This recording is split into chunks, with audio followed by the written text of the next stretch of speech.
वो कह रहे हैं कि पूरी दुनिया के मुस्लिम एकजुट होकर के बाकी दुनिया से लड़ेंगे, और आप कह रहे हो उनको भूल जाइए। कैसे भूल जाए? मैं अभी उनके बयान से पहले इंटरनेशनल कोर्ट ऑफ जस्टिस ने क्या कह रखा सर, अभी आप खोमेनी पे बताइए ना, आज उन्होंने जो बात कही है, क्या उससे असली एजेंडा सामने नहीं आ गया है? कि अभी इतने टाइम से आप कह रहे थे कि नहीं नहीं, जो फिलिस्तीन में हो रहा है उससे हम लोग गमगीन हैं, जो बच्चे मारे जा रहे हैं उसकी वो असली मुद्दा है। आज खुद उन्होंने, सुप्रीम लीडर ने खड़े होकर के कह दिया है कि भाई सारे मुसलमान एक साथ आ जाओ, वक्त आ गया है, सब एकजुट हो जाइए।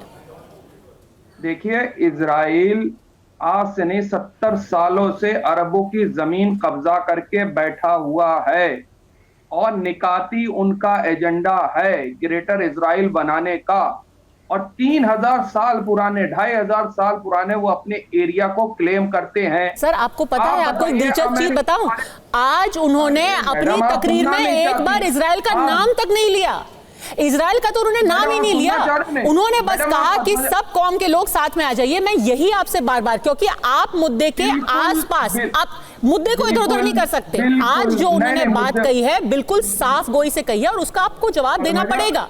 क्योंकि अगर आप सड़कों पर निकल करके उनका समर्थन कर रहे हैं, तो क्या आप उनके विचारों का भी समर्थन कर रहे हैं जब वो कह रहे हैं कि पूरी कौम एक साथ आ जाएगी?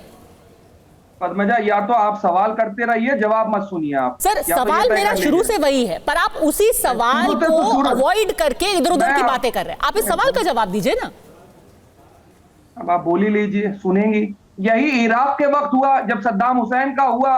सद्दाम हुसैन को इसी अमेरिका ने आकर के जो है सूली पे लटकाया। उस वक्त भी इस देश में प्रदर्शन हुए थे। क्या हमारे जो इराक के साथ रिश्ते नहीं? आज जंग जो है जबरदस्ती थोपी जा रही है ईरान के ऊपर। पिछले 2.5 साल से ईरान कह रहा है कि जंग मुसल्लत करी जा रही है, मेरे ऊपर थोपी जा रही है। अगर जंग आप थोप रहे हैं, जानबूझ करके उकसा रहे हैं, तो आदमी रिटेलिएट ही करेगा। और हाँ, पूरी मुस्लिम उम्मा को इस वक्त फलस्तीन के लोगों के साथ खड़े होने की जरूरत है, क्योंकि मस्जिद अक्सा सिर्फ ईरान का मुद्दा नहीं है, ये पूरी मुसलमानों की जितनी भी ओआईसीज हैं, जितने भी मुसलमान हैं, उससे कनेक्ट करता हुआ मुद्दा है। पर कोई नहीं बोल रहा, कोई नहीं बोल रहा। नहीं बोले हैं, बोलते हैं, बहुत से लोग बोल रहे हैं। किसने नहीं? तुर्की ने नहीं बोला है। तुर्की ने क्या बोला है? चलिए छोड़िए, तुर्की ने अभी क्या स्टेटमेंट दिया रजब तैयब अर्दोगान ने? आप अलग ही मसले को घुमा देती हैं आकर। नहीं, मैं कहां मसले को घुमा रही हूँ? मसला तो एकदम साफ खुद खोमेनी साहब ने कर दिया है। उनके वर्ड्स को मैंने जस का तस कोट किया है। उन्होंने आज क्या बोला है सर? उन्होंने कहा है दुनिया के मुसलमान को एकजुट होना चाहिए, तभी अल्लाह की ताकत जुड़ेगी और दुश्मन हारेंगे। उनमें दरार नहीं डाली जानी चाहिए।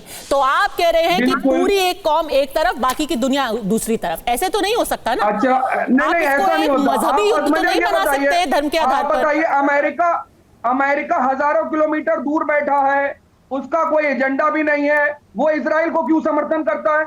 वहां तो यहूदी रहते हैं और हमेशा यहूदियों और क्रिश्चियन के बीच लड़ाई रही है। पहली वर्ल्ड वॉर हुई तो भी क्रिश्चियन ने करी, दूसरी वर्ल्ड वॉर हुई तो भी क्रिश्चियन के बीच हुई। आप मुसलमानों को इसमें कहां से टारगेट करना दिख जाता है? मुझे ये नहीं समझ में आता। आप हिटलर ने यहूदियों को मारा, कोई टारगेट कर ही नहीं रही है। मैं तो आपसे दूसरा सवाल पूछ रही हूं, पर एक जो बात सैयद जवाद कह रहे हैं, हर्षवर्धन जी, उसका जवाब दीजिए। वो कह रहे हैं कि कई सारे देश साथ में हैं, बाकी सब भी साथ आ जाएंगे, सब लोग मस्जिद अक्सा के लिए एक साथ आ जाएंगे।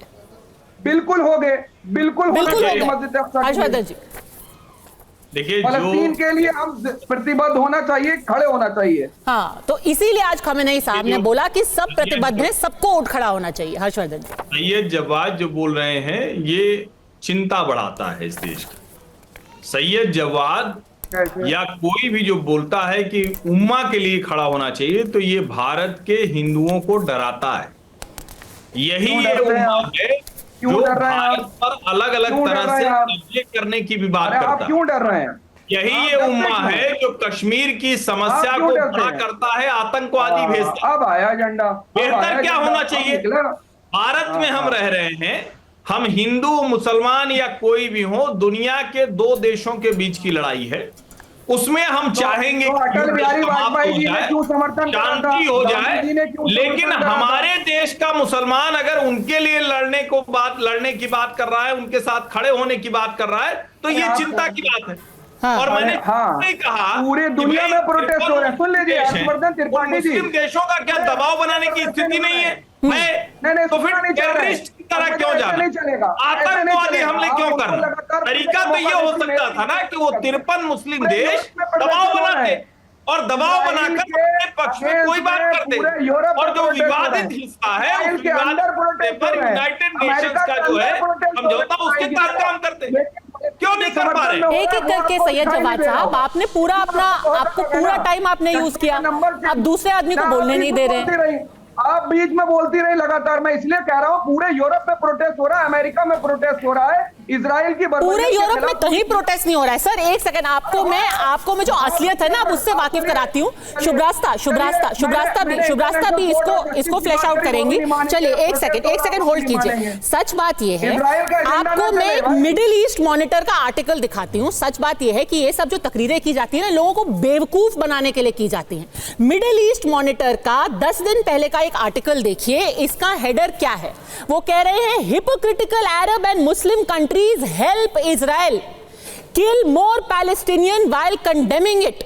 मिडिल ईस्ट मॉनिटर का आर्टिकल कहता है कि मुसलमान और अरब देश इजराइल का मदद कर रही है फिलिस्तीनियों को मारने में। और कैसे सर, अब आपको मैं कुछ तथ्यात्मक बता रही हूं तो आप चिल्लाना शुरू कर देते हैं। क्यों? इसका जवाब दीजिए ना। लिखिए, यहाँ पे क्या लिखा हुआ है? Hypocritical Arab and Muslim countries help Israel kill more Palestinians. और उन्होंने इसका वजह भी बताई है कैसे हो रहा है। सर थोड़ा सा पढ़ लिख के आई हूं तो सुन लीजिए। मैं क्या इंटरनेशनल कोर्ट ऑफ जस्टिस छोड़िए ना, अभी आप देखिए कि आप जो कह रहे हैं दुनिया भर के सारे मुसलमान देश एक साथ हो गए हैं, उनकी मैं असलियत आपको बताती हूँ। सैयद जवाद, नहीं मैं कहीं भाग नहीं रही, मैं तो यही बैठी हूँ। चिल्ला आप रहे हैं क्योंकि आप मुझे बोलने देना नहीं चाहते। शुभ्रास्ता एक पाइपलाइन है, अरब पेट्रोलियम पाइपलाइन कंपनी, अरब पेट्रोलियम पाइपलाइन। सैयद जवाद साहब, आप एक सेकंड, 30 सेकंड की शांति। अब शुभ्रास्ता, ये जो उम्मा की बात कर रहे थे, अब उस उम्मा की असलियत बताते हैं कि इस उम्मा के कुछ देश है जो इस आर्टिकल में जिनका जिक्र है। कौन से है वो देश? वो देश है सऊदी अरब, इराक, इजिप्ट, कतर, यूएई। ये चलाते हैं एक तेल की पाइपलाइन। उस पाइपलाइन का नाम है अरब पेट्रोलियम पाइपलाइन कंपनी। आपको पता है क्या कि इस पाइपलाइन से इजराइल को लगातार तेल की सप्लाई की जा रही है? एक सेकंड के लिए उस सप्लाई को नहीं रोका है। और ये सब के सब मुसलमान देश है सैयद जवाद साहब। तो उम्मा तो आप छोड़ ही दीजिए। शुभ्रास्ता, होता ये है कि जो सच में जो मुसलमान देश हैं वो तो अपनी जेबें गरम कर रहे हैं। हमारे देश में कुछ लोग कश्मीर में टीवी पे बैठ करके तुम कौन मैं खामखा दूसरे के फटे में टांग लाने के लिए पहुंच जाते हैं। वो सड़कों पर उतरे हुए नसरल्ला कर रहे हैं। और सऊदी अरब रोज $1 मिलियन का तेल दे रहा है इजराइल को। ये तो बेवकूफी है। रूस भी तो दे रहा है। अरे रूस तो दे ही रहा है, पर आपके उम्मा के लोग भी तो दे रहे हैं। सैयद साहब, आपके उम्मा के लोग सबसे ज्यादा तेल दे रहे हैं इजराइल को। मतलब मीठा गजब तो है। ऐसे चलेगा? बिल्कुल, सऊदी अरब को भी मीठा गप कड़वा थू।